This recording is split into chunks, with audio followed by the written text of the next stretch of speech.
saga continues in Knoxville, Tennessee, as Tony Vitello is now serving a self-imposed weekend suspension as the Volunteers take on Dayton and Knoxville. Josh Ellender will be taking over head coaching responsibilities for the Volunteers, and he is now 4-0 as head coach, including 2 ranked wins.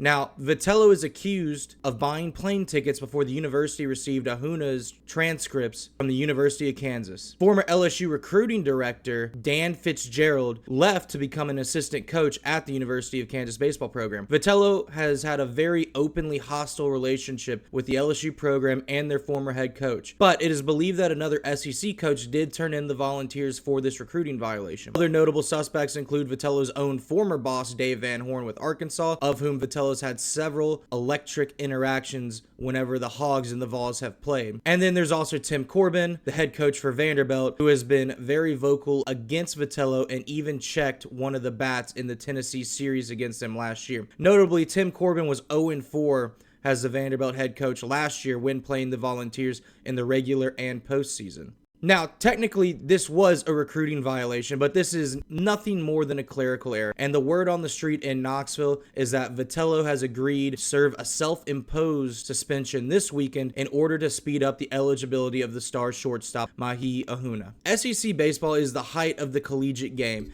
so it comes as no surprise that people would be taking competitive advantages, especially when recruiting a player as talented as Mahi Ahuna. What happened to Tony Vitello happens at every single program. Someone reporting it is someone that's just unhappy with the way that Vitello coaches his team, and he doesn't like the Vols' rise to success. LSU is probably the prime suspect given their proximity of their former recruiting director now being a coach at Kansas, but I wouldn't be surprised if it was Tim Corbin. He is a known crybaby. Captain's log.